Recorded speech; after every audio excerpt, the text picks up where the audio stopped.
Welcome to Rule 8 Politics with Jeremy and Zach. This is the show where we always tell the truth, or we at least don't lie. And we have a lot to talk about today. We had a crazy week. If you thought 2020 was crazy, this week was like the cherry on top of it all because I don't see how it could get any worse than this. This was a hell of a week. We had the debate, in quotations, debate, and then we had the president has coronavirus. Um, I don't even know where to start, but I guess we'll start with the coronavirus. But actually, first, let me just ask you, Jeremy, how you feeling, man? I'm hanging in there, brother. Yeah, Good. it's been a wild, crazy ride this week, man. I think it's a if you're into um, electoral politics, then this week has just been. I mean, it's been the best worst week ever. Like, Best worst week ever for sure. yeah, it's Yeah. definitely it's been exciting. It's been crazy. Um, I don't know, man. For a guy like me, that's always just like waiting for like the next like thing to come out. It's just been like it's been an awesome week. Hell yeah, man. Hell of a roller coaster. We've laughed, we've cried. Oh man. But yeah, and now the president is at Walter Reed Hospital with the coronavirus just after mocking Joe Biden for wearing a mask during the debate earlier in the week. Um, and we got a ton of people who also came down with coronavirus this week. I think you got the whole list with you, right? Yeah, I think I got everybody. Like, there are some names that have been not released to the public yet, but all right. So I will break down this list to as I know it. So starting at the top of the list, of course, we have President Donald Trump, First Lady Melania Trump, Presidential Counselor Kellyanne Conway, and actually her daughter Claudia Conway just a few hours ago announced she has coronavirus I now. did not know that. uh, Jeez. Presidential Counselor Hope Hicks, Trump's campaign manager Bill Stipend. I forget how you pronounce that guy's I'm not last name. sure either. Trump's personal attendant Nick Luna, and then we have Senator Mike Lee of Utah. We have Senator Tom Tillis of North Carolina, former New Jersey Governor Chris Christie, the University of Notre Dame President John Jenkins, the RNC chairwoman, Ronna McDaniel, and at least three members of the White House press corps. So And that I'm is sure I'm sure many others too that we just don't know because they're not famous people. right. Um, all these people, maybe with the exception of Kellyanne Conway's daughter, were at the same event, right? I The believe so for the most part. I think there might be a couple names in there that were not at the at the Rose Garden. I mean, I could be wrong. Mhm. But yeah, it's this that seems to be for certain a super spreader event. Yeah, it's just crazy to me that the White House hosted a super spreader event. I mean, that's supposed to be like the most secure place in the country, and it just shows, how unserious the president has taken this virus. In my opinion, I don't know Mhm. if you feel differently on that. I know some people are saying that there's no way they could have prevented it. They were probably going to get it anyway. What are your thoughts on that? I mean, I'm not surprised whatsoever that Trump or these lists of people got it. What I am surprised by is that it took them this long to get it. Yeah, I yeah, think the seriously um, this blatant disregard for the realities of viral transmission. And man, it's just I guess there's two different ways to look at it. It's like hmm uh, it's man, you could really just not care, and you might be fine for 6 months. You know, hmm you can be the most important man and the most powerful man in the country, and give barely any attention to it whatsoever. And for 6 months, baby, you're good. yeah, yeah. There's a very important lesson to be learned there. It doesn't matter who you are. It doesn't matter what color your skin is. Doesn't matter if you're a Republican, a Democrat. an independent. The coronavirus doesn't care who or what you are. It's going to get you if you're not careful. So, wear a mask. And, what's just very apparent right now is that this is becoming a Republican issue, right? Because it's really just Republicans that aren't wearing the masks for the most part and becoming complacent. Everyone that you just named on that list is a Republican. And I say that as someone who has traditionally voted Republican, so I'm kind of being self-critical here, where this is serious stuff. We got to take science seriously, in my opinion. And if maybe this is wishful thinking, but I'm hoping that the Republican Party stops being an anti-science party.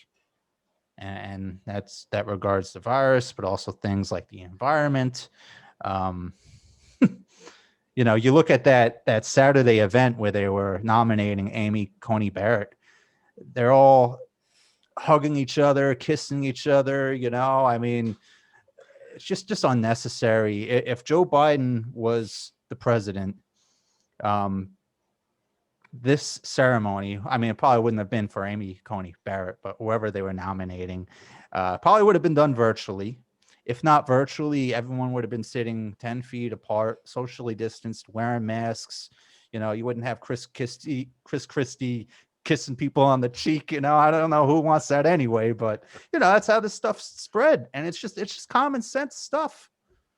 Yeah. And this whole event was completely unnecessary, right? It's really just a formal, I'm not even sure if you can call it a tradition. It's just a way to put people in front of cameras and try to get press coverage. It's not like this thing that has to happen. Mm-hmm. Fuck, you could say that this didn't need to happen whatsoever, and the only thing that needs to happen is just the Senate confirmation hearing. We could have just gone straight to that. And do you think people would have even objected to just going, especially from the Republican Party, would people have objected to just going straight to the Senate? Because that's where they want to be. That's where it happens. The important shit happens in the Senate. It doesn't happen in the fucking Rose Garden, right? But they want the media coverage. It's an election year. It's kind of a campaign event. That's really what this is about, I think. It's about motivating evangelicals to go out and vote for Trump. It's a very important part of the Republican Party. It's a part that Trump desperately needs to go and vote. Trump is really not a Christian. You know what I mean? He may consider himself the defender of Christianity. He was talking about how the Democrats are becoming an anti-Catholic party because they don't want Amy Coney Barrett. But Trump himself, he's a guy who's been divorced and remarried many times. He's said some bizarre things that no Christian man would say.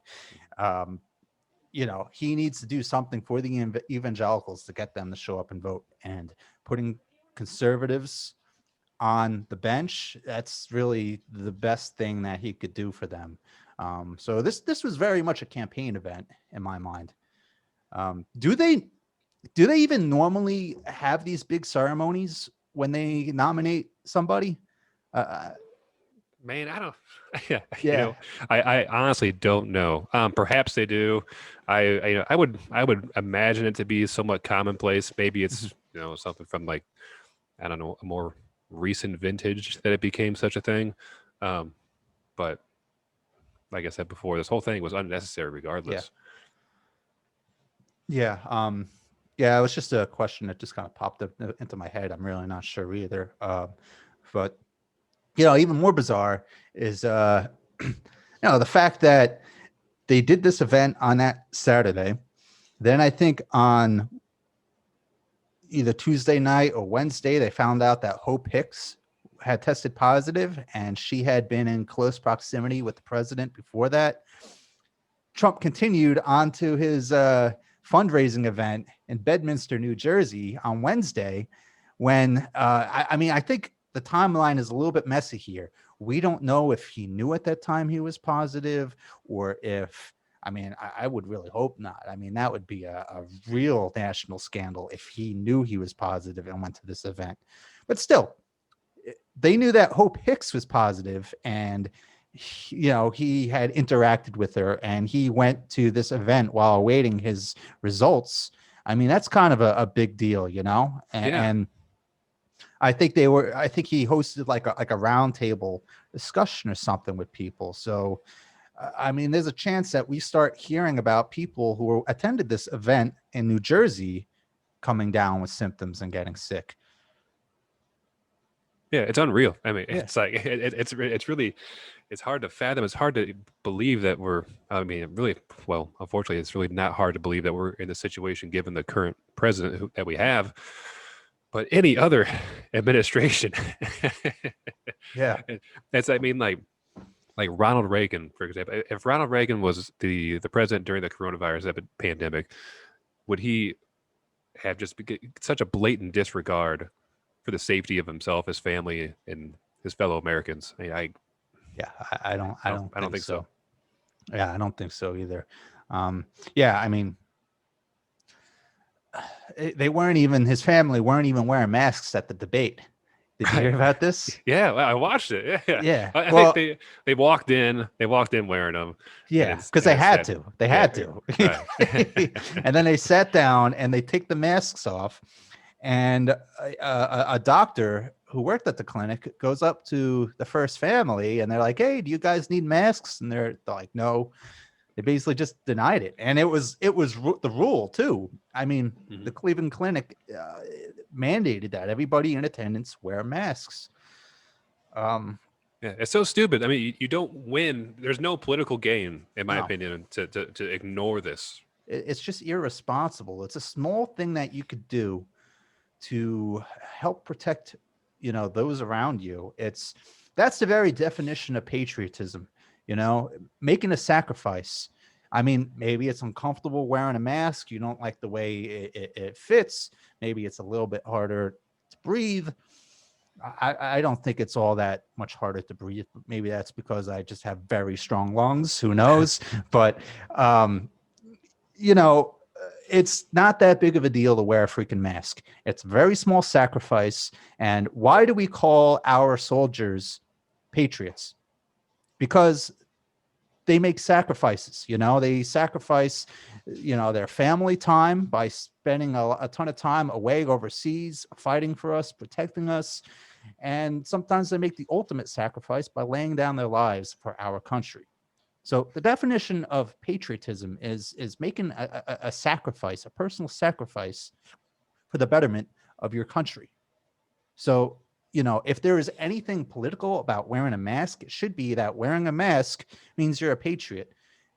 And it really just disturbs me that this president couldn't, connect those simple dots and have that. Like, I'm against a mask mandate. I don't like the idea of a federal mask mandate. This is a free country. If you really don't want to wear one, you don't have to. But you know what? You're unpatriotic, in my opinion, if you're going out in public not wearing a mask. It's just simple as that. And this president loves to bully people. He loves to put people down and call them losers and suckers. He should be calling the anti-maskers the losers and suckers, if anyone is a loser or a sucker. Goddamn right. Yeah, I'm on the same page with you too, man. Like, I don't believe that the mask mandate should come down from a federal or a state level, but at the same time, I think if a business wants to refuse service to somebody for not wearing a mask, that's their right too. Yeah. I think the same Supreme Court decision that allowed that baking company in Colorado not to bake a cake for that gay couple. Mhm. Yeah, that same rule applies here. Like, if they don't want to serve you because you're not wearing a mask, that's their right, and it goes both ways, man. Yeah. No shirts, no shoes, no mask, no service. It's that simple. So all right, where are we at now? He's at the hospital, right? Yes. He's getting some kind of experimental medication. Mhm. Yeah, Friday, I actually thought, like, when this news first broke, what was it, like midnight Wednesday going into Thursday or something, or was it Thursday? I'm getting the timeline a little bit mixed up here. Thursday night, yeah, we're getting it mixed up like that doctor giving the first press conference was. Yeah, it's been all over the place. Yeah, it's been hard for anybody to keep track. I mean, like, I can't believe the debate was on Tuesday. You know, Yeah, it's it was like another world away, a whole nother lifetime. right. Um, But yeah, I believe it. Yeah, it was Thursday night, almost at midnight yeah. when the news broke. Um, so that whole first day, the next day, I thought this guy was very, very sick. You know, he wasn't tweeting. You know, he sent the one tweet out, letting us know that he had tested positive. He and the first lady. And then he sent another tweet out, a short video, like a minute long video of him getting ready to leave the White House, just saying that he's feeling okay. The first lady's doing great, but he's going to the hospital. It was like a really quick video. And like, I just figured he was probably sleeping all day or just feeling like hell, because this is a guy who normally tweets like 30 times a day at least. And it was just silent. So I'm thinking something's really going on. This guy's really sick. He's not only is he 74, I believe he's 74. Yes. Yeah, 74. So, you know, the elderly population is an at-risk population. And he's also technically obese. So those are two, you know, the three groups I think that are most at risk for the coronavirus are the elderly, the technically obese, and people with underlying health conditions. He fits 2 out of 3 of those groups. So I'm thinking this guy's really freaking sick, and we might have a real crisis on our hands. But I mean, today he's like driving around the hospital in his motorcade, doing laps, waving at people. So I mean, he's obviously doing much better, which is a good thing. You know, he's the president of the United States. I want him to get better. Um, but anyway, you got the medication that he's taking, right? Yeah, that's just, I'd also like to mention too before we get into this that you know it's so unpredictable with this virus and what it can do to your body, how quickly it can set in. Um, Same thing with Boris Johnson when he had it, man. I mean, Boris Mhm. Johnson almost died, Yeah, um, and I mean it was a it was a medical miracle that he pulled through. yeah. Yeah, he's very lucky, and I think he was in the hospital for over a month, right? is yeah Longer somewhere than that. around there, yeah. Yeah. But I mean that was also too, you know, they were telling everybody, hey, he's doing great, he's doing fine, nothing to worry about. And the whole it's Right. like, and then oh my god, he's about to be intubated. Yeah. Like, all right, so yeah, let's get into these medications that they are using on President Trump. He is currently on, besides the medication that he was currently on, I believe he was on medication for cholesterol, maybe something about calcium in his blood. He's also been taking zinc and vitamin D for quite a while now, so that might also help him through this situation here. All right, so Yeah, the most I heard something about vitamin D actually being I mean, please people don't just like start taking vitamin D because you know, because this is the podcast where we tell the truth, you know, but there's also the part where we we just don't lie, okay? So I may be wrong in this, but I heard vitamin D is helpful in fighting the coronavirus. Don't know if that's true, but yeah, I did hear this. yeah, I've heard the same. Man, how much vitamin D do you take a day? I really don't, but I should. But you know what? I'm outside every day. Uh, So I mean, vitamin D you get from the sun, uh, right? So yeah. yeah. So yeah, I mean, I get my vitamins from the sun. A lot of people are just they don't go outside. You know, I mean, Mhm. we're becoming a you know, a screen culture where we're just looking at screens all day, our cell phones, and you know, our kids. We don't want our kids going down the street because we don't want them getting kidnapped anymore. I mean, you know, Yeah. it's we're becoming a very protective society, and most kids nowadays are just playing indoors versus 30 years ago. It was mostly playing outdoors. I remember my dad telling me that when he was growing up, he'd get woken up at like 9 in the morning and told you have to go outside. You can't come back in until dinner time, you know? And it's just not the case anymore. But anyway, No. kids today aren't getting the same levels of vitamin D as they were back in the day because a lot of kids are just indoors, and that could make us more uh, susceptible to things like the coronavirus. Yeah, you're absolutely correct on all points here. But yeah, it's a if I would also encourage everyone out there listening, if you're not taking vitamin D already as a supplement, to just check it out. This the science and research out there is really pointing towards having well the majority of Americans are vitamin D deficient, and it's not only with COVID, but when it comes to viral infection and normal hormone production and regulation within the body, it's an incredibly important and often overlooked, uh, part of a important dietary well-being. All right, but moving on. Moving on. So there is an experimental drug that Trump has been given. And all right, so just fair warning, there's going to be some big words here and maybe some words that I don't even understand the definition of. So we're Trigger just gonna, alert. yeah. Trigger alert to people who are intimidated by big words. All right, so he has been given a single 8-gram dose of this drug called Regen Cove 2. As REGN COV2. This is an artificial antibody cocktail designed specifically to block the infectivity of COVID-2 or SARS-CoV-2. This is a clinical drug, still in trials. More than 2,000 people have been enrolled across the overall Regen Cove 2 development program to date, and no unexpected safety findings have been reported. Early data shows a reduction in viral levels and improved symptoms with Regen Cove 2 treatment in non-hospitalized COVID-19 patients. Last important thing to note here, that the 8 grams that he received is what they considered a high dose in the clinical trials.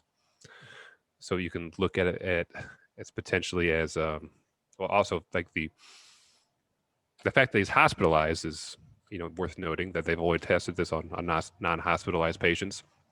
They gave him the maximum dose. It's not an approved drug, Yeah. but no unexpected safety findings have been reported across 2,000 people so far. So Yeah. So the news on that drug, before you go on to the other ones, that news came out fairly early, I think, on when he was first brought to the hospital. And that was another thing that was, going into my thinking that this guy's very sick. I mean, number one was the lack of tweets, but number two was the fact that he's being given this medication that has not yet gone through all of the clinical trials that are usually needed before something is released to the public. So I heard some people saying that, oh, he's the president, he's going to get the best care and he's going to get the best stuff. I'm thinking, why are they experimenting on the president of the United States unless they're just grasping at straws? This guy's got to be very sick and they're just, throwing everything. They're throwing the whole kitchen sink at it.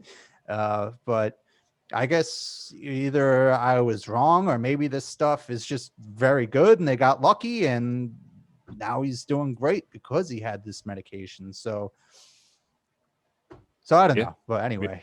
Yeah, nobody does really. I mean, Yeah. I guess maybe if you work at the FDA and the higher levels, what's going on with this drug, and maybe it's going to be like approved tomorrow or next week, and the clinical trials are all done. They just got to go through the formalities of like signing off on everything. Who knows? But it sounds like if this, especially if this works for Trump, Jesus Christ, man! If you had invested stock in this company like last week, Yeah. holy shit, that's gonna be like through the roof. Well, yeah, I was actually looking at it over the weekend, and on Friday, the after hours trading, it was up like 3%. So that's probably going to continue. You may even be able to get in at a decent price on Monday. But yeah, Regeneron. I don't know the ticker symbol, but definitely worth checking out if you're a trader. Full disclosure, I actually did put a buy order in for it for just one share at like $600 a share.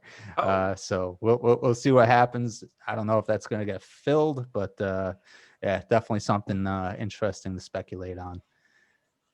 All right. The second drug that he's been given is remdesivir. He's going to be taking remdesivir for the next 5 days, and remdesivir is an antiviral medication. Little history on remdesivir. And back in May, it became the first drug to be approved by the FDA to treat the novel coronavirus. In April, a study which included more than 1,000 hospitalized patients with severe COVID-19 showed that patients who received remdesivir recovered 31% more quickly. The drug prevents a virus from producing a particular enzyme that is necessary for the virus to replicate itself. Once this happens, the virus is no longer able to spread within the body. And the most common side effect with people with COVID-19 is nausea. So it seems to be a fairly successful drug with very minimal side effects. Yeah. Yeah, we've been hearing about this one in the news for a while, so I wouldn't expect Gilead, who makes remdesivir, to get a big pop in the stock, but Regeneron, yes. Yeah, no doubt. All right, so this last drug, this is Dexamethasone. I think I'm pronouncing that right. I think so. Dexamethasone is a synthetic steroid used to relieve inflammation and is used to treat certain forms of arthritis, skin, blood, kidney, eye, thyroid, and intestinal disorders, severe allergies, asthma, and certain types of cancer. It can also be beneficial towards. But a big takeaway here, it relieves inflammation.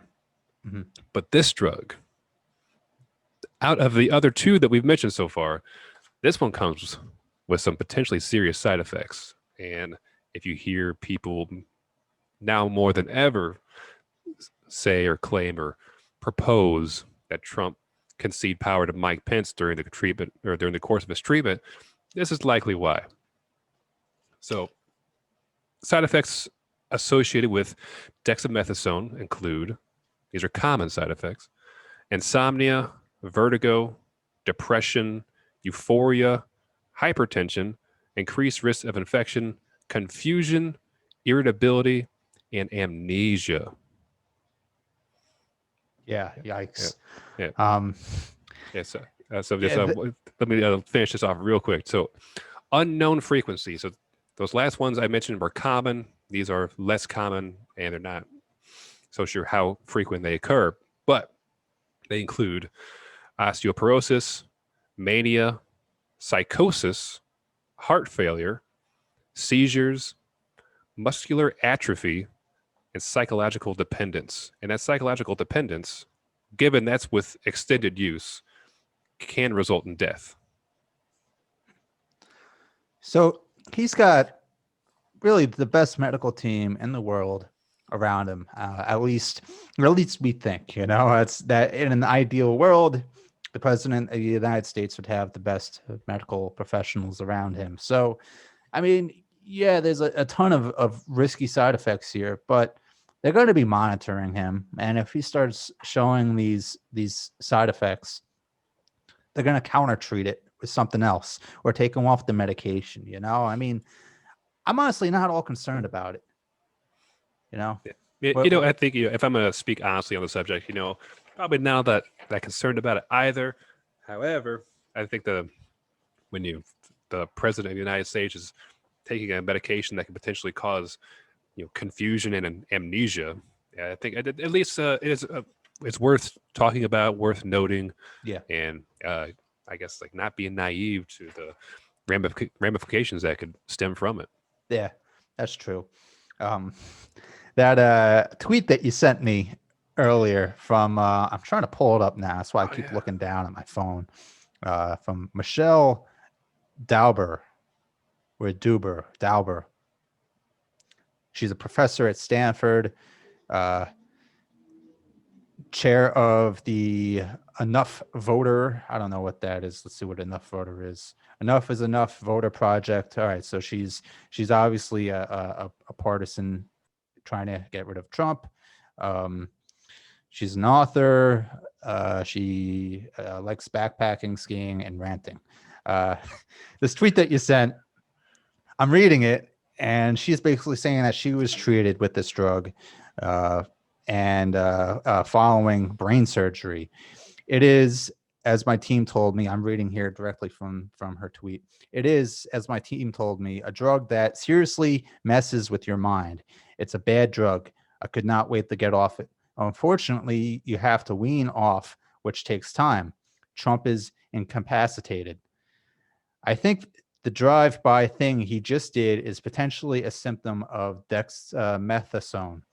In Yeah, addition to that might be a reach, but yeah, so that was going to be my point. You know what I mean? By that initial tweet, I'm like, oh shit, this drug really could bring some more trouble.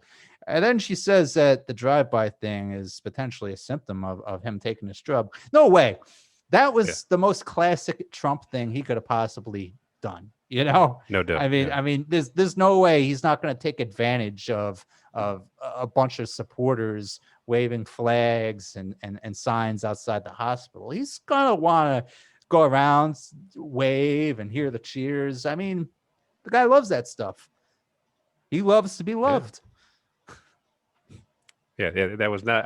I was not surprising me whatsoever. But I think if you keep on going with her tweet, she gets more into some of the nuts and bolts of what it's like to be on that medication. In addition to warning of mood changes, my surgeon told me it makes you feel like I could bike up Mount Tam or run a marathon right after brain surgery when I still had staples in my head. Is this the same tweet? No, it's a different one. Yeah, so I guess it could potentially make you feel like you're a superhero with super strength and whatnot. So we'll see. It's definitely something to watch, to keep an eye on. But again, he's going to be under constant supervision, I think, for the next few weeks. And I think if they start to see anything, his mood changing or him having the doctors are aware of these potential side effects. They're going to be looking for it. They're going to be trying to hold him back, and we'll just have to see how he responds to these doctors who are trying to keep him, under control. And does he listen to their advice or not? That's going to be the real test, I think. One more takeaway. This drug supposedly gives you superhuman strength. That could actually be very good for him in terms of electoral politics. I mean, if the public sees this guy who, just 72 hours ago was diagnosed with COVID-19, might have been a little bit more than that now, 4 days ago, whatever. And a week later, this guy is running marathons. I mean, it's going to make it look like, this virus isn't that big of a deal. Trump was right all along. So, I could potentially see that actually helping him in terms of the election, which isn't necessarily the best thing in the world. And I'm not talking about Trump not being elected. I'm just talking about us in terms of people taking this virus seriously, because it is a serious virus. Trump is receiving the best care that's available in this country, and it's not available to the most of us. So, if you're an elderly person and you get the coronavirus, I mean, you're not going to get the same level of care as the president of the United States. It's just kind of a fact, and it's a sad fact. So we should not be looking at the president and his rapid recovery as a referendum on how serious this virus is. Agreed. All right. Want to talk about the debate? Yeah, sure. The debate. Oof. Where should we start with this? Should we start at the beginning, or they did also talk about the coronavirus during the debate too, which was and obviously it's a major important thing going on right now.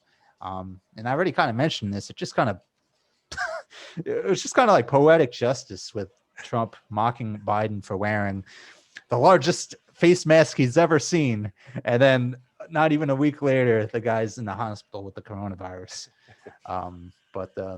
Let me ask, what'd you think of Chris Wallace? I did great. Yeah. I really did. I think, man, given what he had to work with, I'm not sure what else Chris Wallace could have done to contain the chaos that was the debate. And I think, well, first let me say, I thought that the debate was awesome. I loved it every second. I had a blast watching that because I just knew it was going to be a disaster. And I think, all right, so no matter what, I don't care who you put as a moderator. I don't care what technology you put in place of, you can cut people's mics off, do whatever. It's not going to make a difference. It's going to be chaos. Yeah. Right. So why is it going to be that way? Well, like neither Trump or Biden are these, they're not these intellectual heavyweights that are like driven from some like deep internal philosophy that they can just like riff on, for like they can, have like this center that they can focus on and like debate their position and explain why they feel how they've came to this conclusion.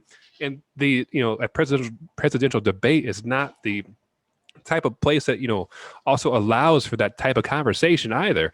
Like, it was destined to be just sound bites, banter, dogfighting, because that's like, all right. So Trump and Biden, they both know how to play the game, right?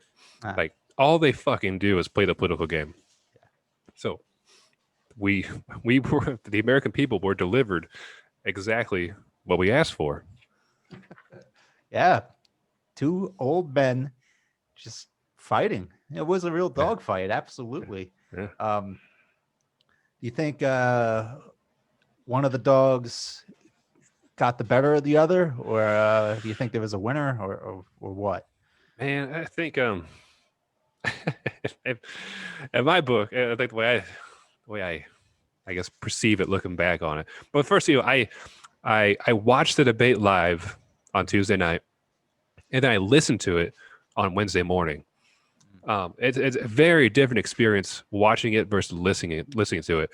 When I watched it, I felt like Biden often had the upper hand, but when you just listen to it, like you remove the visual element to it and just hear their voices, Biden did not carry himself very well at all. I mean, he stumbles over his words way more than what I do on a regular basis. Mm-hmm. His sentences weren't complete.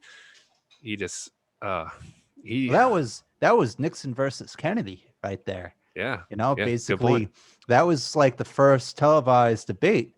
What are we talking? 1961 or 1960, around there, somewhere. Yeah, 60 something. Yeah. I don't know the exact year, but it was the first televised debate, and people listening to it on the radio said that Nixon won. People who watched it on the TV said that Kennedy won. And, aesthetics played a major factor. So, yeah, it's interesting that you had a different takeaway depending on the medium that you took it in with. I watched it live after a long day of work. I had like a 13-hour day that day. I got in the door like 5 minutes before the debate started. I showered. I took like a 3-minute shower, ran out and watched the debate. And so I guess that kind of impacted my mood a little bit at the time. My initial takeaway was that Trump was just kind of a monster, you know what I mean? Would not let Biden talk, didn't follow the rules. And for the most part, I think that was the case, but I did rewatch it earlier today, and my takeaway was somewhat different, to be honest with you. The second time watching it, I didn't think Trump did as bad as I thought he did after the first time I watched it. Yeah, I totally agree too.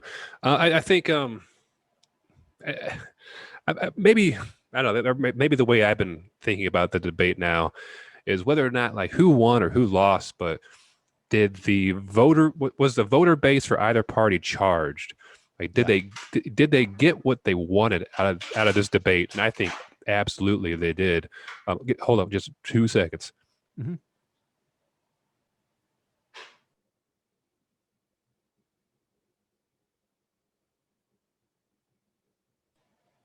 Sorry about that.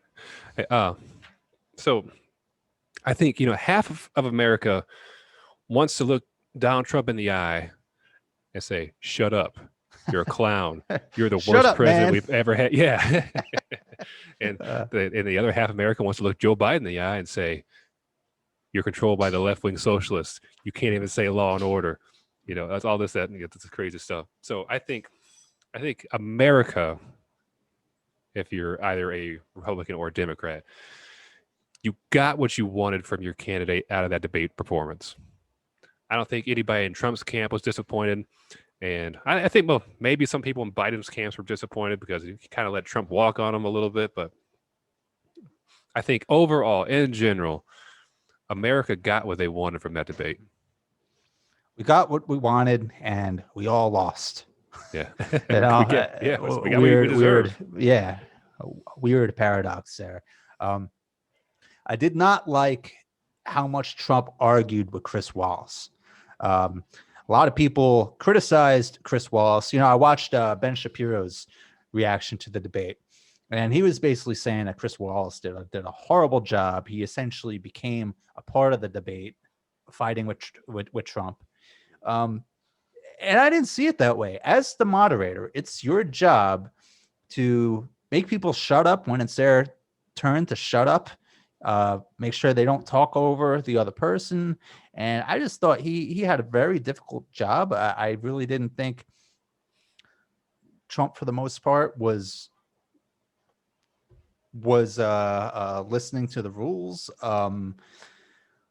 Biden did say a few things, though, that really kind of like twisted the knife a little bit, though, in Trump, and got him to kind of like go off the rails a bit. Yes. There was the "shut up, man" quote. He also called him a racist. He called him a liar. Trump called Biden stupid. So, it was kind of both ways, this petty schoolyard type of talk. But yeah, I thought I thought Biden had the best line of the night, and that was, "It is the way that it is because you are the way that you are." Yeah. Damn, that was pretty heavy. Yeah, that was good. Biden did have a few good lines, the "I am the Democratic Party." Yeah, I thought where he kind of fucked up with that, though, is like when Chris Wallace asked him, "Hey, have you been calling these governors and these senators and these states that are having problems and like telling them to do anything about this?" And he's like, "No, man." And he's like, "Well, I thought you just said you were the Democratic Party. Like, the Democratic Party is not interested in getting involved here." Like, right. No, that's so true. I think the reason why I thought that line was so great, "I am the Democratic Party," was because I believe it was in response to the charge that Trump laid. He basically said that Biden wants to get rid of private insurance. He's siding with the far left radical Democrats, with Bernie Sanders. They want Medicare for all, and they're going to take away your private health insurance. And that's not true. Joe Biden supports a public option, which does not ban private insurance. Some people are concerned that a private option would result in a government takeover of private insurance over time, which is debatable. But Biden he had an answer to that too. I actually think Wallace asked him about that specifically, and he basically said that his public option would only be for the very poor. So regular, I wouldn't qualify for Medicaid, or Medicare. I always mix the two up there. But the public option would only be for very poor people, and therefore the private insurance, the private market, would essentially still dominate 95% of people looking for healthcare. And also with regard to the Green New Deal, Biden kind of distanced himself from that a little bit. He said he supports the Biden plan, not the Green New Deal. I don't think we got too many details on it, but just distancing himself from the far left, I think was very smart for him to do in that he may have been able to win over some moderates and even some Republicans who are unsure of Trump. The whole never Trump part of the party, the Lincoln Project, those type of folks, I think Biden really spoke to during the debate. Yeah, 100%. And I think, just to take a step back for just a second here, if Trump doesn't make it out of this COVID thing, whether he's just incapacitated or if he dies, and Mike Pence takes the helm, these Republicans that have sided with Joe Biden against Donald Trump, I think they would all flock right back to Pence, right? Yeah, there's a good chance. Yeah, I think so. Like, all these folks with the Lincoln Project, all these Republicans that spoke at the DNC, yeah, they're they're back on the party bandwagon if Trump kicks it. Yeah, it's not so much policy differences that they have. It's the explosiveness, the explosive rhetoric that that Trump engages in. The constant hyperbole and fabrication of truths. Lies even. All that kind of would disappear if Mike Pence were in charge. I mean, not that Mike Pence doesn't come with his own concerns. I mean, he, wasn't he the one who visited the mask factory and wasn't wearing a mask? Yeah. There's that famous that picture of him, like in the very beginning of the administration. They toured like a NASA facility, and there was like a part of like the shuttle or something. There's this big giant sign on it that says "Do not touch." And this picture is Mike Pence with his fucking hand just like squarely and firmly on this thing. It's funny, man. That's kind of like Trump staring into the eclipse. Man. Yeah, it's just, man, they just don't do any favors for themselves. But Mike Pence, I think the thing about Pence is, he doesn't lie. He's a very honest man. Mm-hmm. I think that when it comes to like rallying the evangelicals, man, there's not many other people in the Republican Party that are better equipped to do that. Yeah. Very, very true. Very, very good points there. But I think Trump is going to be okay. The news that's been coming out of the hospital has been pretty good the last 2 days. I mean, that could always change. But I don't think that scenario is going to take root. But the next debate is the vice presidential debate, so I mean, it makes it extra interesting just because there is a possibility, that Trump becomes incapacitated and, for all we know, by Wednesday, which is when the VP debate is going to take place, Mike Pence could be the acting president. Right. So we'll just have to see. All right. So what were some other notable moments during the debate? There was, I'll say like the one thing that the media is going to hold over Trump head. I mean, I think the whole coronavirus diagnosis kind of overshadows everything that happened with the debate. But one thing that's going to be in the media role for every Democratic ad against Trump from here on out is how he told the Proud Boys to stand down and stand by. Yeah. And they're even making shirts already, the Proud Boys. Oh, yeah. They were like within the hour. They're Proud Boys standing by. Yeah.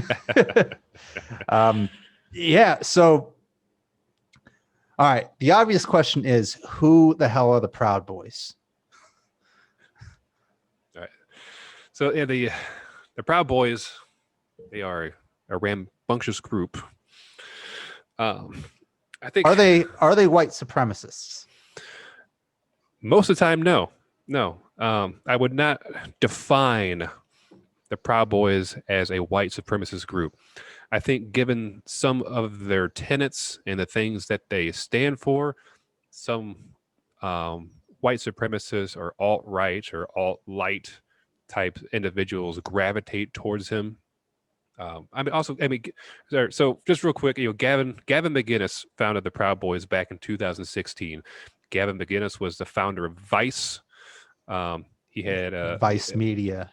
Yeah, Right. Vice Media, and so in 2016 he creates the Proud Boys as a response to the culture war that we've been, or the quote unquote culture war that we've been kind of in ever since the mid 2000s.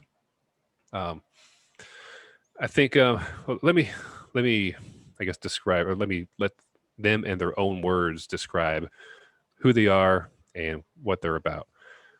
All right, so the Proud Boys are a pro-Western fraternal organization for men who refuse to apologize for creating the modern world, aka Western chauvinists.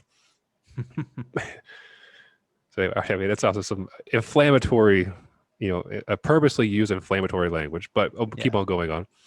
Proud Boys' values center on the following tenets: minimal government, maximum freedom, anti-political correctness, anti-drug war, closed borders, anti-racial guilt, anti-racism, pro-free speech, pro-gun rights, glorifying the entrepreneur, venerating the housewife, reinstating the spirit of Western chauvinism. Go on to say these are our central tenets. All that is required to become a Proud Boy is that a man declares he is a Western chauvinist who refuses to apologize for creating the modern world. So we do not. I just want to jump in real quick, because while you were reading that list, I was kind of like giving visual signals on if I agree with it or not. And basically everything that you just named, just about, I pretty much agree with just about all that. Mm-hmm. Small asterisks next to the closed borders thing.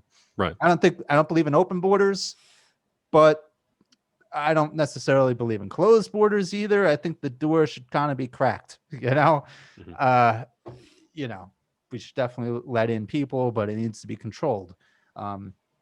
Anyway, continue. They don't sound like radicals to me. No, not on paper, and not at all. Continuing on, we do not discriminate based upon race or sexual orientation or preference. We are not an ism, an ist, or a phobic that fits the left's narrative. We are not an ism, an ist, or a phobic that fits the left's narrative. We truly believe that the West is the best and welcome those who believe in the same tenets as us. We have an international reach with members spanning the globe. We are not alt-right. We openly encourage Jewish and non-white members to want them to know they're at home with us. Black and Jewish conservatives have put up with way too much shit, and the last thing we want for them is to feel uncomfortable when hanging out with their drinking buddies. I said this 1,000 times, and I'll say it 1,000 times more. We are a fraternal organization like the Elks Lodge. 100% of us are Western chauvinists, which simply means that we all believe that the West is the best. There are no racial requirements to be in the Proud Boys. There are no special rules for Black Proud Boys or any other non-white Proud Boys. We don't care what your sexual preference is, and that includes gays and dating trans. Politically, a good 98% of us love Trump, but that is not a requirement. Our Pope, Dante Nero, was a Hillary guy. So just real quick, the last, I'll wrap it up here. They describe what a Western chauvinist is to them. Mm-hmm. It is a proponent of Western civilization, someone who supports a secular government whose legal code is informed by Judeo-Christian ethics and whose origins lie in the Greek and Roman traditions of the Republic. When we Proud Boys say, I am a proud Western chauvinist, we are saying I am a proud and unabashed proponent of Western civilization. That is it. So this group does not sound like white supremacists or neo-Nazis at all to me. Honestly, just reading off what you just read off their website, The group kind of sounds somewhat appealing to me. I'll be upfront about that. They don't really sound like the bad guys that the media is constantly making them out to be. One thing I found out fairly easy while searching for the Proud Boys, one of their leaders, or possibly the leader right now, because Gavin McInnes has kind of stepped down, I think, because of political pressure. But he still likes the organization and whatnot. One of their main leader right now is Enrique Tarrio, and he's Afro-Cuban. So Yeah. I guess, an African Cuban man who's now an African Cuban American. So, I mean, obviously they're not a white supremacist group, and anyone who says that they are is just really just trusting the media who, I've said many times, you can't just trust the media. They lie all the time. There is a lot of fake news out there. So sometimes you got to do your own homework. Yeah, I think for what they stand for, it's just, unfortunately, it just comes with the baggage that, it's unfortunately in this country that, white supremacy and racism definitely does exist. I live in a pretty rural area here in Missouri, and I believe I've came into contact with many people that I would consider white supremacists.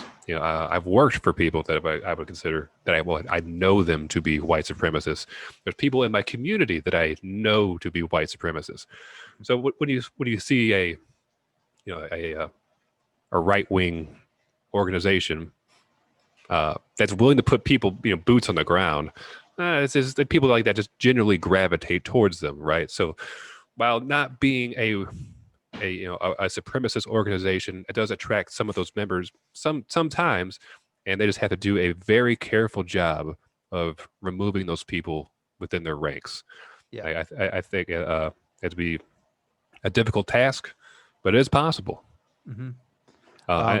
I think also, being founded by Gavin McInnes, he has a very colorful history. You can listen to his podcast, Get Off My Lawn, which I encourage you to check it out. It is pretty hilarious. However, he definitely pushes and toes the line of like what's acceptable with the First Amendment. It's their tenet that they're anti-politically correct. They mean that exactly the way that you think that they mean that. Yeah.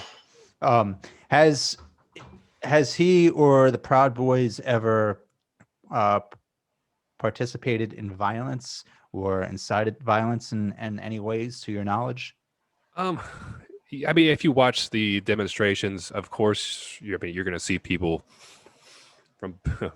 But so in the topic of Proud Boys, yes, you'll see a group of Proud Boys be walking down like that, at a protest. They're obviously there to counter protests, Black Lives Matter, Antifa, what have you. And yeah, tempers flare in these situations, and sometimes somebody will throw a fist, somebody will throw a club, somebody will shoot somebody with paintballs, spray mace, whatever have you. Those things are inherent in those types of events. And I'd say that's my biggest problem with the Proud Boys. All right, so first let me say that 99% of Proud Boy activity is drinking at bars, right? They're not doing shit in the streets. They get together once a month. They hang out at the local spot. They hang out and drink beer. That's what they do most of the time. It's what you see though is them coming out to counter protest, Black Lives Matter, Antifa, Black Bloc, and all that. And that's what I have a problem with. I will condemn them for the same reasons that I condemn Black Lives Matter. Because if you should, these protests, these counter protests, they lead to violence, right? So like you're not going to have violence, you're not going to have riots, you're not going to have looting unless it's preceded by these protests. Right. So if you can't have one without the other, well, then you're complicit in the activity that happens afterwards. And so, of course, I support people's First Amendment rights. I support their right to assemble, to protest. But given the climate and the atmosphere that we live in, it will inevitably devolve into violence and chaos. And that's that comes with, that is the risk that the First Amendment comes with. That's what's so beautiful and so dangerous about it. And that's my problem with them. Same, yeah, like I said, same problem I have with anybody who's going out in the streets right now.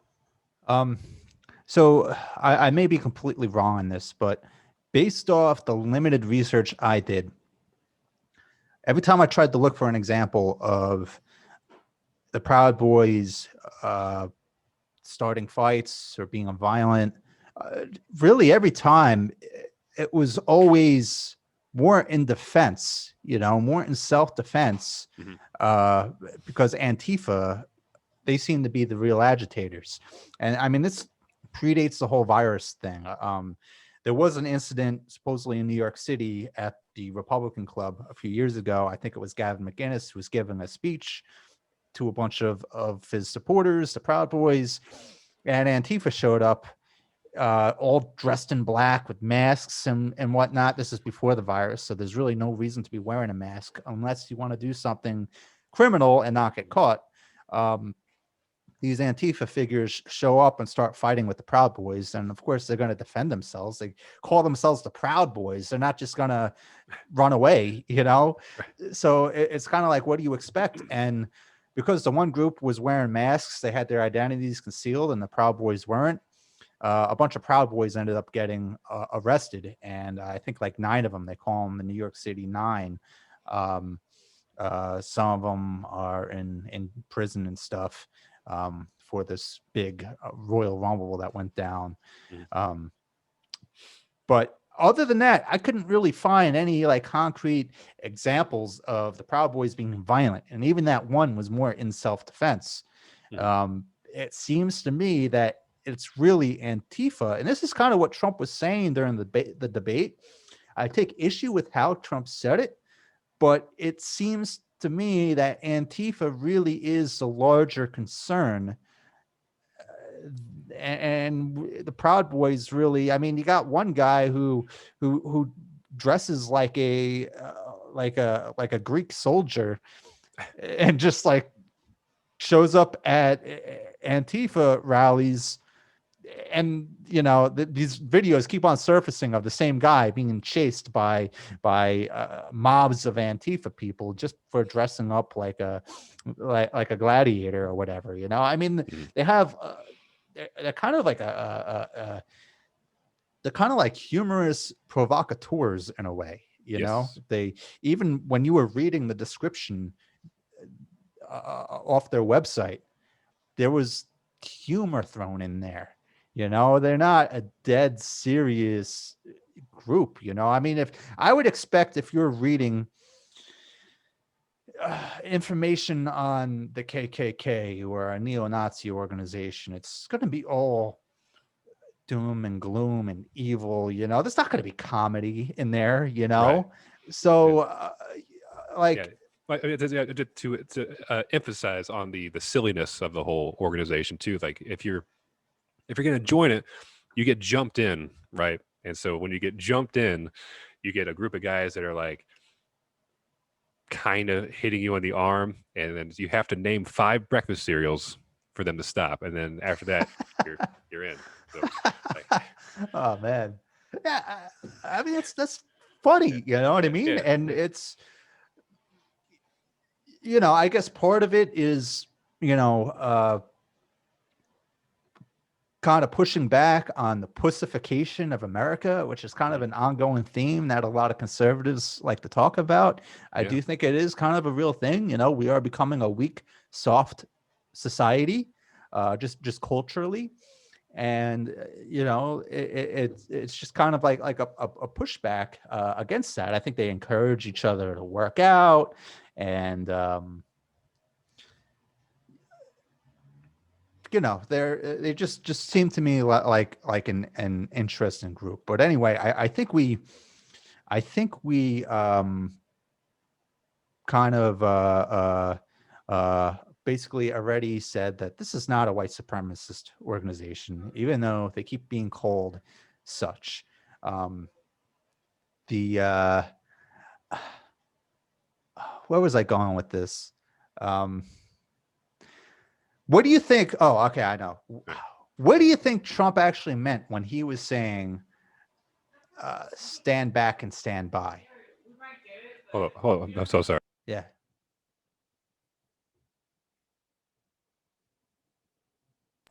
I'm sorry. Can you repeat that? Yeah, I'm actually going to rephrase it a little bit. Why did this came up during the debate when Chris Wallace was asking Trump to denounce white supremacy, which should be a very easy thing to do. You know, why can't Trump just say, I denounce white supremacy. I denounce the KKK. You know, he had a hard time a few years ago with David Duke, denouncing him.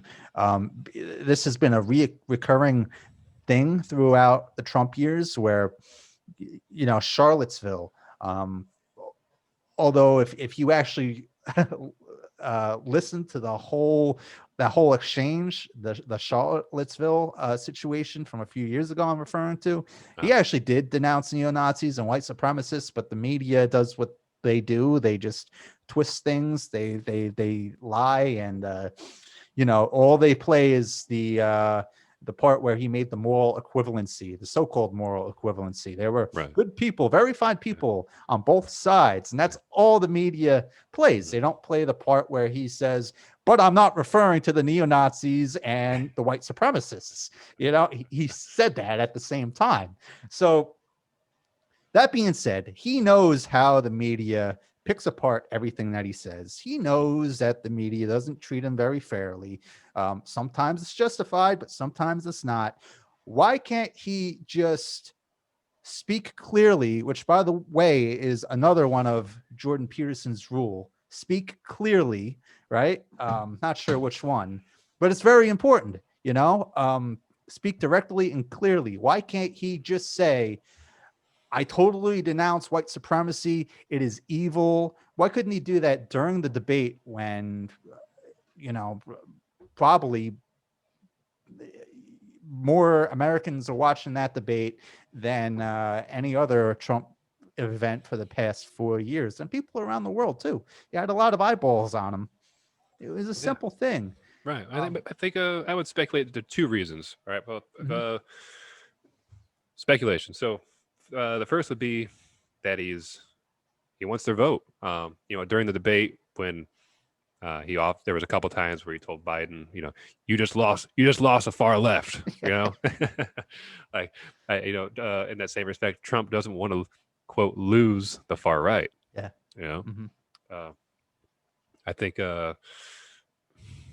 man, there's more to it. Also, I think he's aware of the fact that if he plays it up, if he makes the whole situation more ridiculous than what it is, the press will pick it up. The news cycle will be, that's all you're going to see for a while. Tons of free airtime. So that could be another angle there too. Yeah.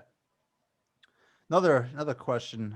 This may be a tough one, so I apologize. But if the Proud Boys are not a white supremacist group, how come he would invoke the Proud Boys when Chris Wallace is asking him to tell the white supremacists to stand back and denounce them? That was the recommendation of Joe Biden. He Chris Wallace, made the statement. Why don't you condemn white supremacy? He was like, come on, who do you say? Okay, he's like, who do you want me to condemn? And then you can hear Joe Biden say the Proud Boys. And so, oh, he did. Yeah. Oh, that was a recommendation of Joe Biden. Interesting. Didn't catch that. So what do you think he meant when he said stand back and stand by? Man, I don't know, because what does it mean? It's like, one day is Trump going to be like,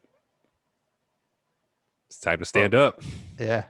Well, I think he already alluded to it at the very end of the debate when he was basically saying that he strongly urges his supporters to go and watch the polls on election day. Because in places like Philadelphia, he even names Philadelphia a blue city, there are shady things going on, he basically said, so go to the polls and watch. And I found that to be very odd. I guess I don't know what the legality is of that. But I mean, Um, it just sounds like a recipe for disaster when you're taking um, a bunch of diehard Trump supporters and putting them into a blue district on election day to watch people vote. I mean, there's no way. I mean, there may be in a few of these locations, the majority may be peaceful, but there's going to be outbreaks of violence between these two groups of people. You know, the blue voters voting in their district and these Trump supporters just watching. You're going to have conflict and potentially violence, and that just disrupts the voting process. right. I mean, it's such a strange thing to mention Philadelphia too, because I mean, is there any Republican candidate that even has a chance in hell in Philadelphia? Like, what kind of voter fraud that would be meaningful against a Republican that has no chance in a city that is a solid blue city? Yeah. Yeah, it's so silly. Um, I think the only time I can compare this to was 2000, back when they were doing the Bush v. Gore recount in Florida. There was a group of people that descended on the vote counters, and there was a name for it. It escapes me now, but it was called the something riot. Hmm. And maybe we'll bring it up in the next podcast. Um, but yeah, it was chaos. It was chaos. Really? Yeah. I didn't know about this. Yeah. Um, and then there was that whole part of the debate where they were going back and forth on mail-in ballots, which I think is a pretty important thing right now. What are your Yeah. thoughts on mail-in ballots? I would say only do it if you have to. If you can vote in Mm. person, vote in person. For any of the previous legitimate reasons, um, or if you're super high risk for COVID infection, yeah, vote by mail. If you're not going to be in town, vote by mail. All the normal things. But yeah, I would like to see near same percentage level of voter turnout. Does Trump have a point on the unsolicited ballots? Because he did make a distinction between, he said solicited ballots are fine when you actively request to have a mail-in ballot sent to you, Mhm. versus them just sending mail-in ballots to everybody. Um, do you think that there's an important distinction between the two? Does Trump have a point on that? Uh, yeah, it opens the door. An unsolicited ballot definitely does open the door for more corruption and voter tampering Mhm. in comparison to a solicited one. Um, I know there are some states or maybe some just jurisdictions that an unsolicited mail-in votes is like the way they've always operated, and it hasn't been a significant source of voter fraud. But man, that's putting a little more faith in people than I want to give them. Yeah. Um, did you hear about the whole Ilhan Omar issue surrounding this and the ballot harvesting? Oh, with the Project Veritas. Yeah, yeah, yeah, Yes, yeah, yeah. yes, So I mean, there's definitely something. There's definitely reason to be concerned about this. Um, yeah, I guess if you're unfamiliar, we should kind of say what happened. Project Veritas, they do a lot of undercover reporting. Some would say it's unethical reporting, but basically what they do is they record people without their knowledge, um, just talking about stuff, and they sent a undercover reporter uh, to talk to somebody who was supposedly working for Ilhan Omar.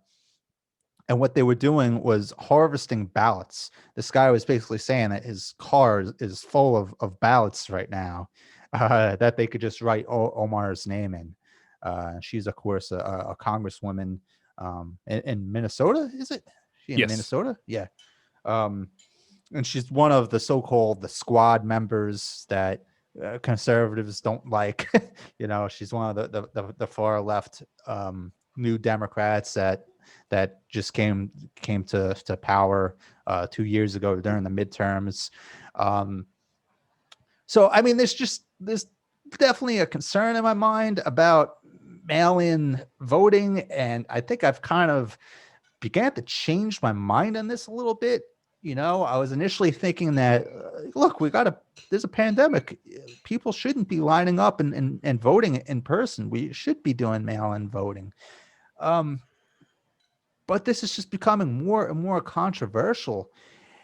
And, I'm just starting to think that, yeah, like you said, if you can vote in person, just do it. Wear a mask. And, we should be doing what districts should be doing and what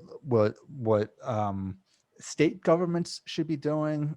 Because ultimately, I think it's the state government that is in charge of how the election is ran within their state. They should be opening up more districts and doing whatever they can to make sure that people are able to wait online, socially distant, and the whole idea of us not knowing who the president is on election day and having to wait months to know, I just think is a scary thing and potentially very destabilizing. So I'm starting to think, maybe we should just vote in person with minor exceptions. People who absolutely can't. They're overseas. Maybe they're serving in the military. They're stationed overseas and they can't vote in person. But Yeah, if you're sick in definitely the shouldn't hospital. be. Yeah. Yeah. You're in the hospital, right? But we definitely shouldn't be sending out unsolicited ballots to everybody. That's No. just a recipe for fraud. No, I'm also a big supporter of blockchain voting. I think once we figure out how we can do it, with a nation of 320 million people, of course, that many people don't vote. I think it's at the ballpark of 120 million if we're lucky. We can build the infrastructure for people to be able to vote by blockchain, so vote online, vote by your phone. I think that is a far superior way to go than unsolicited mail-in ballots. But I guess then again, you potentially could have the issue with a ballot harvesting in a situation that you saw in the Veritas video where a guy walks up to you and says, "Hey, vote for Ilhan right now, and I'll give you $200." And you pull out your phone and vote for Ilhan and gives you $200. I guess that something like that potentially could exist, but my Jesus Christ, like the number of votes that you would have to get this, I guess maybe not to sway an election, but I don't know. I just think it would require such a logistically, as a guy who's done logistics for a long time, for logistically to figure out how you're gonna change the course of an election that way. It's a huge deal. I mean, it would require so many people and so much money. Like, not saying it's impossible. I just think it's unlikely. To what, alter the vote somehow? Yeah, it's like if you're gonna pay people to vote, like that was described in the Veritas video. And I think to talk about that video is like a little bit longer. Like they get these guys on the phone and they're like, legal. Oh, we don't care what's legal. I mean, like, that just doesn't seem like what a normal person would do. You know what I mean? So you think it was doctored and made up, kind of doctored or mistaken, or I don't know. I you also don't get to see or hear the entirety of the conversations that they have with these people. Who knows? Maybe everything they presented was factual and true, and the court case on this will be so open and shut it'll just be like over next week. Yeah. However, I think nothing's going to happen from it. I think a lot of the people who supposedly they are harvesting ballots from were people in like elderly homes and whatnot, who may not have all their mental faculties in place, but yet they're still able to vote. Yeah. So I mean, I could definitely see it. These people being targets of voter fraud. Basically having their voice stolen. It's definitely something to be concerned about. And yeah, the blockchain thing that you brought up is very interesting. It's just a shame that our government is so far behind the eight ball on technology that we're not going to get that this election, probably not next election either. Maybe by 2040 45 will have it. But yeah, it's definitely something that they should get to work on. The USPS has a patent for it, so they're working on it. Yep, that's true. That's true. It's just a matter of time. I do want to back up a little bit and just say that I think the biggest issue here, despite everything that we just said, is calling into question the legitimacy of an election. I think that's very concerning, where I may agree with Trump on, mail-in ballots potentially being a source of fraud. That's one thing. But for him to openly question the legitimacy of the upcoming election, I think is very concerning, right? This election is going to be contested, right? There's just no way it's not. Both sides are already gearing up lawyers, and with the sheer numbers of mail-in ballots that are being sent in, I think there's 8 states where they're not even allowed to open up the mail until election day. Mm-hmm. So there's just no way that they're going to have gone through all these ballots before the end of the day. It's just an impossibility. We're not going to know who. We're going to have one answer probably on election day based on people voting in person. There's a very good chance that whoever is in the lead then won't be in the lead after they count in all the mail-in ballots. And then, it's going to go to court probably. And they're going to be trying to say, hey, these ballots were done wrong. Every election, there's always a lot of mail-in ballots that are denied for various reasons, usually not having anything to do with fraud. A lot of times people they forget to sign their name on it or something, and then you got to throw that out. That's no good. So they're going to be trying to go through these ballots and say, this one is no good, and trying to get the judges, whoever makes these final decisions, to scrap certain ballots. It's going to be contested. It's going to get tied up in the courts, and that just makes the whole Supreme Court nominee all more important and relevant. And I just think that, for the president to say that, he said a number of times that the only way he loses is if the election is stolen, if it's rigged, if there's massive fraud. And then again, during the debate, for him to say that he strongly urges his supporters to go out and watch in these blue polling places, watch for the fraud. I'm getting nervous. I'm really thinking that he's not going to concede. Biden, he actually did say that if he loses, he loses, and that's that. And kudos to him. But that's acting presidential. Even if Biden doesn't actually intend on conceding, he probably will challenge it, to be honest with you. Just vocalizing that, I think, on the debate stage, I think is problematic, because what you're doing is you're telling the American people don't trust the system. Our democratic system is not really democratic. And that's what Russia wants. And that's what China wants. And our adversaries who don't like democracy, they want us to think that what we have is a farce. And that even though their system over there is not democratic, at least it's honest, right? Yeah.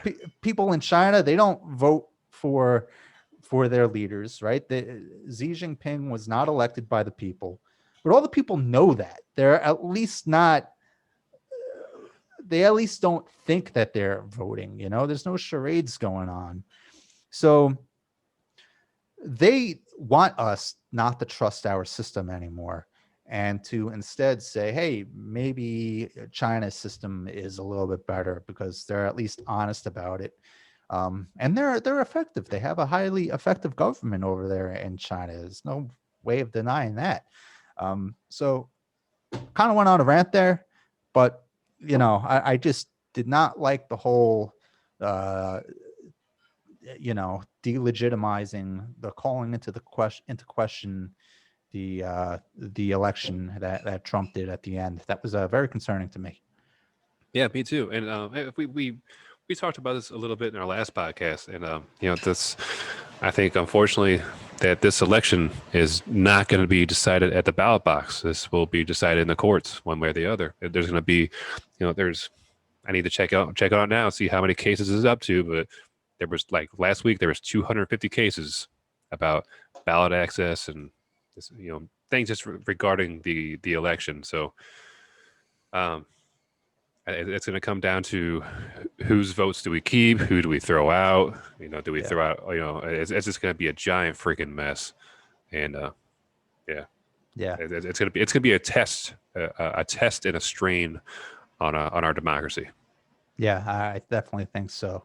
I don't want to end on this heavy note though, and I think we did last time too. So, we want to talk about exploding trees for a second. Yeah. Because this was actually brought up during the debate too. Yeah. I mean, they didn't outright say exploding trees, but that's something that Trump said a few weeks ago, and it was just hilarious. But they did bring up environmental concerns and the fires that are ravaging the West Coast right now, which I feel horrible for all those people who, have lost their homes and their properties and whatnot. Very, very sad situation that we have to get under control. But the eucalyptus tree, right? Yes. What's going on with that? You take it from there. All right, so I don't have the history in front of me right now, but anyway, the eucalyptus tree was it is an invasive species brought to the West Coast from Australia, I believe. And the eucalyptus tree is incredibly flammable when dried out. And I think the only way that you can accurately describe what it's like when you burn dried eucalyptus is an explosion. It ignites so quickly and so fast and with such intensity that it's of course, when Trump says it, Trump has issues with his delivery all the time. He fumbled that delivery, but I mean, dude was right. These trees blow up. I mean, even like a conifer, an evergreen, when they a Christmas tree, when they catch on fire, they blow up. A eucalyptus tree is like that times 10. Just boom. It's intense. So these trees are basically throughout California, and like you said, they're an invasive species brought in from Australia. So regardless of how you feel about the whole notion of climate change and global warming, whether you think it's a Chinese hoax, which Trump was saying early on, it's a Chinese hoax. Regardless of how you feel about that, there is no denying that the bringing in of the eucalyptus tree, which, as Jeremy just said, is a highly flammable invasive species, that was a result of mankind, right? These forest fires that we're seeing in California and Washington and Oregon is a direct result of humans tampering with their environment. Man-made climate change in a way. There probably were always natural fires in California and other parts of the West Coast. Anywhere where you have a dry climate, there are natural fires. Trees and plants, vegetation eventually die. You get a layer of brush on the bottom of the forest, and the sun constantly beams down, and eventually you get a spark and a fire. But what happens when you have all these dead eucalyptus trees all over the place is once the fire reaches to them, they freaking explode. Yeah. And it spreads the fire like 100 times more than these fires should be spreading. And that's a result of man, and possibly a result of poor forest management. They should be cleaning up all this brush and these trees, and not only just the dead trees. They should be trying to get rid of living eucalyptus trees too, because a live eucalyptus tree is going to become a dead one eventually. It's just going to cause a fire. So, and it's an invasive species. There's really no, I don't know if it's even feasible to yank them all out. I'm sure there's millions of them, but it potentially, talking about that, I think would be an improvement from the current environmental debate. But yeah. So one takeaway during the debate on that topic was Trump was blaming the poor forest management on behalf of California, Oregon, and Washington. But most of the forest land in those states is actually owned by the federal government, and Trump has cut the budget for forest management, the federal budget. So, I mean, and that was a missed opportunity for Biden because he didn't bring that up. I only found that out when I was kind of looking into this a little bit. I think like 95% of the parkland in California is actually federal land. Yeah, and I think who would have remembered that if he had been on the debate stage would have been an Andrew Yang. I think he was he had a policy. He was I think one of the few that actually had a comprehensive policy of how to address the issue. And one part of that policy was to quadruple the funding that agency gets. Kill the eucalyptus trees. Yeah, that'd be my policy. No, seriously. I mean, there's a ton of bums in California. You know what I mean? Put a price on each tree. Have the bums go into the woods with chainsaws and start cutting down the trees and pay them for it. It's an easy way to put people to work. Yeah, it's a federal jobs guarantee. It might not work, but it brings attention to the issue, and I don't know, gives people something to do, a way to make some money. Right. Yeah, we could bring back the CCC, the Civilian Conservation Corps, which, I mean, it still exists to a certain extent today, but not like it did. I mean, that could be a massive federal expenditure or program that could produce a lot of good. That was born out of the New Deal. Yeah. I think we definitely need something. Not sure if it's the Green New Deal that we need, but I mean, we definitely do need some big things, right? Mm-hmm. I think I'm not sure if we need a big like what well, actually, we probably do need a big like what Zoltan was suggesting, but I think yeah, he's an interesting guy. But yeah, it is an area where this is coming from a guy who does not like big government, but this is an area where government of some sort, whether we're talking about the federal government or the state governments, they need to do something, because it's not an area where the private market is just going to address the problem. And it's just going to get worse and worse. I think the results are in. I do think climate change is real, and the eucalyptus trees, they are still spreading. So, it's a dual problem that's kind of creating this cocktail for these deadly fires, and it's just going to progress and get worse and worse every single year if we don't do something about it. Agreed. Yeah, I think that's kind of why I describe or identify myself as a left-leaning libertarian, is that I think there are definitely some functions of the federal government that the benefit that they supply to society far outweighs any capital gains that could be had in the private market, right? Like, that there's no way that you can like get a private company that at a reasonable price to and better the lives of millions of people in our country.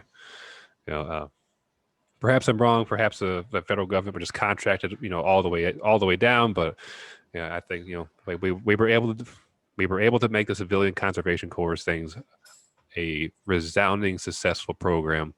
We can surely figure out the wildfire situation on the West Coast. Yeah, I mean, we put a man on the moon for heaven's sake. I mean, Right. we Yes. could do anything. We can we could, if we put our mind to it, we could solve the wildfire problem, and it's something that we have to do. But on that note, what do you say? Should we wrap up? Yeah, that's a good stopping point. Yeah, sounds good. So yeah, next week we'll be back. We will be talking about the vice presidential debate, I'm sure, and hopefully that will be more civil and than this last one, and hopefully we get more actual policy out of the two. I think we will. Do you have any expectations? Yeah, it'll be more like what we are used to seeing. A debate that we haven't seen in 8 years now. It's going back to trying to think of who could I compare this debate to. But I mean, I don't think it'd be Romney and Obama. Maybe more like McCain and Obama. Bush and Gore. Yeah, I can see that. But I think the social justice issue that I think that's going to weigh on Kamala will be something that's like new to the at least like in terms of the importance to this debate. So that'll be kind of exciting to see how that plays out. And but yeah, policy. That's all we're going to hear. Yeah, good. I'm ready for it. Quite excited too. This last debate.